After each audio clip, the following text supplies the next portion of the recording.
মুজনাই নদীর উপর অবস্থিত একটি গুরুত্বপূর্ণ সেতু দিয়ে ওভারলোডিং ডাম্পার পারাপারের সময় আচমকাই ভেঙে পড়ল সেতুটি। এই ঘটনায় আতঙ্ক ছড়ায় গোটা এলাকায়। রবিবার ঘটনাটি ঘটেছে আলিপুরদুয়ারের ফালাকাটা ব্লকের জটেশ্বর এলাকায়। জানা গিয়েছে, দীর্ঘদিন ধরেই সেতুটির অবস্থা ছিল অত্যন্ত দুর্বল। স্থানীয়দের দাবি, বারবার সংস্কারের আবেদন জানানো হলেও প্রশাসনের পক্ষ থেকে কোনো কার্যকর পদক্ষেপ নেওয়া হয়নি। স্থানীয়দের একাংশের অভিযোগ, প্রশাসনিক অবহেলার ফলে এই দুর্ঘটনা ঘটেছে। দ্রুত নতুন সেতু নির্মাণ ও ভারী যান চলাচলের উপর কড়া নজরদারির দাবি উঠেছে।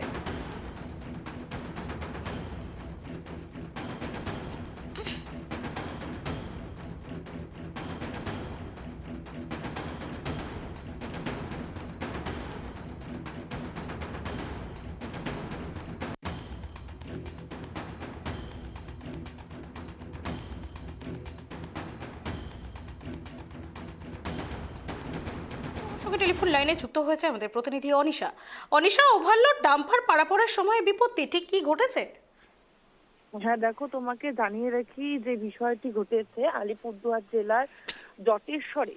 অর্থাৎ আলিপুরদুয়ার জেলার যে জটেশ্বর রয়েছে সেখানে মূলত জটেশ্বর থেকে 5 মাইল যাওয়ার পথেই কিন্তু ঘটনাটি ঘটে। এবং যেমনটা জানা যাচ্ছে যে মূলত যে ডাম্পারটি রয়েছে সেই ডাম্পারটিতে কিন্তু বালু বোঝাই করা ছিল।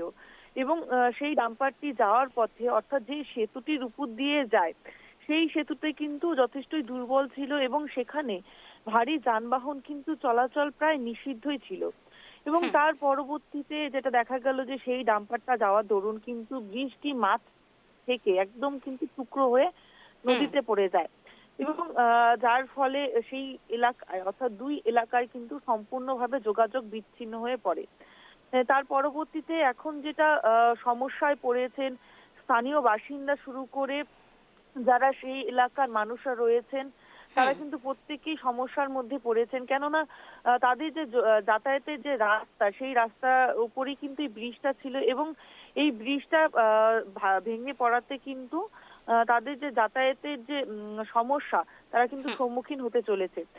আর একটা কথা তোমাকে জানিয়ে রাখি যে এখন কিন্তু বর্তমানে মাধ্যমিক পরীক্ষা শুরু হয়েছে এবং সেই এলাকায় যেহেতু বহু শিক্ষার্থীদের বসবাস রয়েছে, অর্থাৎ সেখানে তারা আগামীকাল যেহেতু পরীক্ষা রয়েছে, তাদের কেবলমাত্র সেই যে ব্রিজটি, সেই ব্রিজটিকে অবলম্বন করে তাদের পরীক্ষা কেন্দ্রে যেতে হয়। এবং তার ঠিক সেই সময়ে এই যে ঘটনাটি ঘটলো, এর ফলে কিন্তু তাদের যেমন চিন্তার ভাঁজ মাথায় কপালে পড়েছে এবং ঠিক সেরকমই কিন্তু সেই এলাকা যারা সাধারণ মানুষরা রয়েছে তাদেরও কিন্তু একই অবস্থা লক্ষ্য করা যাচ্ছে।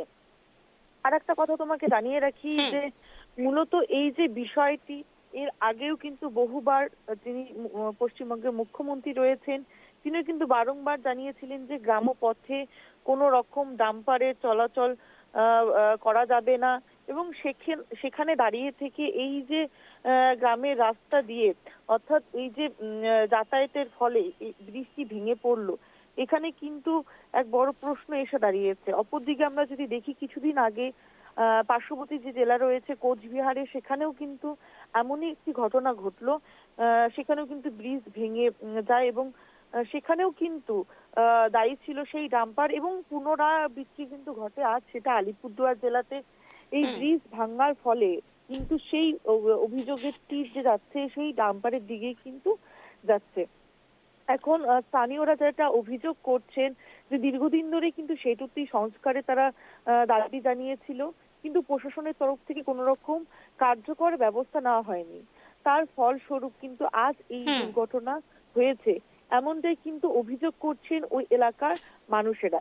এখন সমস্তটাই এখন তদন্তের বিষয় রয়েছে, কি পরবর্তীতে পদক্ষেপ গ্রহণ করবে প্রশাসনের তরফ থেকে।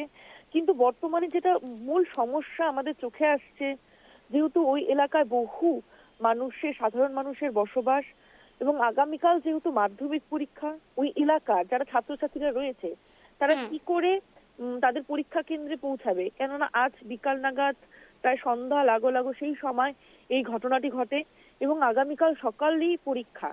এবারে পরীক্ষার্থীদের জন্য বিকল্প কোনো ব্যবস্থা গ্রহণ করে কিনা প্রশাসন, সেই দিকে কিন্তু এখন নজর রয়েছে যারা সেই এলাকার মানুষ। এবং যারা নিত্যযাত্রী রয়েছে তাদের জন্যই বা কি ব্যবস্থা গ্রহণ করবে, সেই দিকে কিন্তু নজর রয়েছে প্রত্যেকের। ধন্যবাদ অনিশা আমাদের সঙ্গে থাকার জন্য। একেবারে যে খবরের দিকে নজর রয়েছে, ওভারলোড ডাম্পার পারাপারের সময় বিপত্তি, মুজনাই নদীর উপর ভেঙে পড়ল সেতু, যোগাযোগ বিচ্ছিন্ন, ভোগান্তিতে একেবারে হাজারো মানুষ।